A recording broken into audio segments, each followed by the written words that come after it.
Supreme court और CJI Sanjeev Khanna पर विवादित टिप्पणी करके फंसे बीजेपी सांसद निशिकांत दुबे की मुश्किलें बढ़ गई हैं। वक्फ अधिनियम मामले में एक वादी का प्रतिनिधित्व करने वाले सुप्रीम कोर्ट के एक वकील ने अटॉर्नी जनरल आर वेंकटरमण को लेटर लिखकर निशिकांत दुबे के खिलाफ अवमानना की कार्यवाही शुरू करने की सहमति मांगी है। दुबे ने कहा था कि इस देश में गृह युद्ध को लिए सीजेआई संजीव खन्ना जिम्मेदार है। अटॉर्नी जनरल को लिखे अपने लेटर में वकील अनस तनवीर का कहना है कि दुबे की टिप्पणी बेहद अपमानजनक और खतरनाक रूप से भड़काऊ है। मैं ये लेटर कोर्ट की अवमानना अधिनियम 1971 की धारा 15(1)(b) के तहत सर्वोच्च न्यायालय की अवमानना के लिए कार्यवाही को विनियमित करने के नियम 1975 के नियम 3C के साथ लिखकर झारखंड के गोड्डा संसदीय क्षेत्र से माननीय लोकसभा सदस्य निशिकांत दुबे के खिलाफ आपराधिक अवमानना कार्यवाही शुरू करने के लिए आपकी विनम्र सहमति मांग रहा हूं, क्योंकि उन्होंने सार्वजनिक रूप से ऐसे बयान दिए हैं जो बेहद निंदनीय, भ्रामक हैं और जिनका उद्देश्य भारत के माननीय सर्वोच्च न्यायालय की गरिमा और अधिकार को कम करना है। दुबे की ये टिप्पणी केंद्र सरकार द्वारा सुप्रीम कोर्ट को दिए गए आश्वासन के बाद आई है कि वो वक्फ संशोधन अधिनियम के कुछ विवादास्पद प्रावधानों को सुनवाई के अगले दिन तक लागू नहीं करेगी, क्योंकि न्यायालय ने उन पर सवाल उठाए हैं। बीजेपी ने शनिवार को दुबे द्वारा सुप्रीम कोर्ट की आलोचना से खुद को अलग कर लिया और पार्टी अध्यक्ष जेपी नड्डा ने इन टिप्पणियों को उनका निजी विचार बताया है। नड्डा ने अपने एक्स पर पोस्ट करके क्या कहा, आपको बताते हैं। उन्होंने लिखा, भाजपा का उसके सांसदों निशिकांत दुबे और दिनेश वर्मा की न्यायपालिका और प्रधान न्यायाधीश पर की गई टिप्पणियों से कोई लेना देना नहीं है।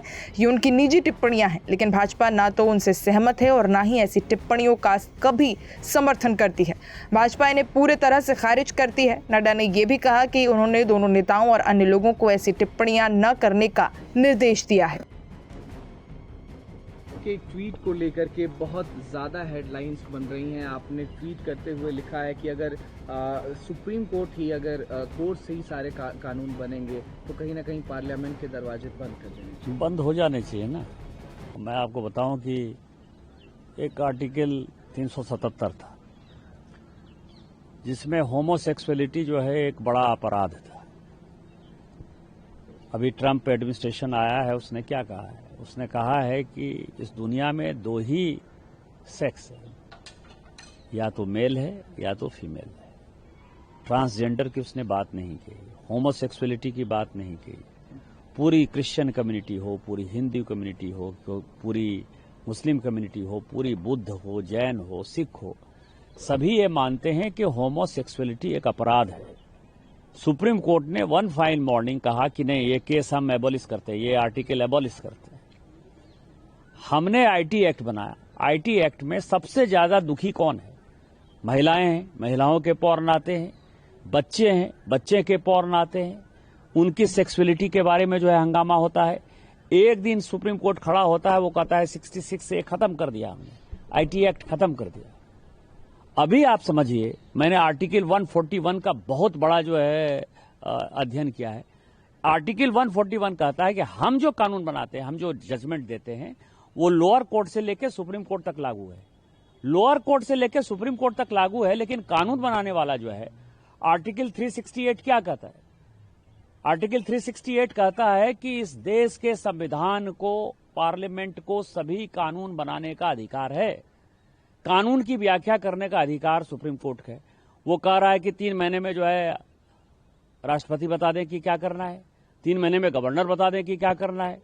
और उसके बाद आज जो है ये देश राम, कृष्ण, सीता, राधा, 12 ज्योतिर्लिंग से लेकर 51 शक्तिपीठ का है।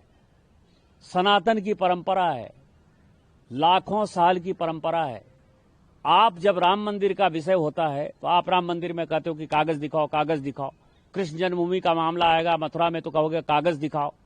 आप जब शिव की बात होगी, ज्ञान वापी मस्जिद की बात आएगी, कागज दिखाओ। और आज केवल आप मुगलों के आने के बाद जो मस्जिद बने हैं उसके लिए कहते हैं कि आप कागज कहां से दिखाओ। इस देश में धार्मिक युद्ध भड़काने के लिए केवल और केवल सुप्रीम कोर्ट जिम्मेवार है। सुप्रीम कोर्ट का एकमात्र उद्देश्य है, show me the face will show you the law. Supreme court अपनी सीमा से बाहर जा रहा है। सुप्रीम कोर्ट की सीमा यह है कि भारत का संविधान जिस कानून को बनाया उस कानून की उसको व्याख्या करनी है, और यदि वो व्याख्या नहीं कर सकती है और सब कुछ के लिए सुप्रीम कोर्ट जाना है तो इस संसद का कोई मतलब नहीं है, विधानसभा का कोई मतलब नहीं है, उसको बंद कर देना चाहिए। उपराष्ट्रपति बीते दिनों बयान आया, उन्होंने कहा कि राष्ट्रपति उपराष्ट्रपति को आप कहीं ना कहीं निर्देश या फिर आदेश नहीं दे सकते। जो अपॉइंटिंग अथॉरिटी है उसको आप निर्देश कैसे दे सकते हैं? भारत के चीफ जस्टिस का अपॉइंटमेंट भारत का राष्ट्रपति करता है। इस देश का कानून भारत का पार्लियामेंट बनाता है, उस पार्लियामेंट को आप डिक्टेट करेंगे?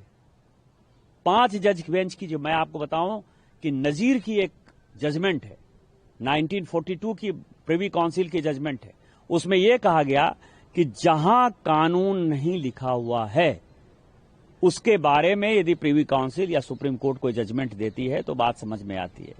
यहां पूरा जजमेंट लिखा हुआ है कि राष्ट्रपति का क्या अधिकार है, उपराष्ट्रपति का क्या अधिकार है, प्रधानमंत्री का क्या अधिकार है, हमारे पार्लियामेंट का क्या अधिकार है, हमारे सुप्रीम कोर्ट का क्या अधिकार है, हाई कोर्ट का अधिकार है। जब सब कुछ लिखत पढ़त में है तो तुम नया कानून कैसे बना दिया? 3 महीना कहां से लेके आ गए कि राष्ट्रपति को 3 महीने के अंदर फैसला करना है? ये किस कानून में लिखा हुआ है?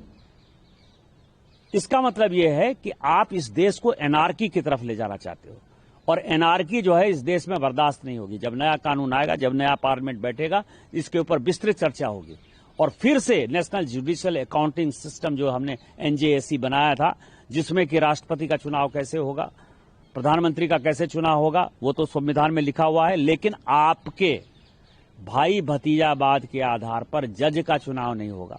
शेड्यूल कास्ट जज नहीं है, शेड्यूल ट्राइब जज नहीं है, OBC जज नहीं है।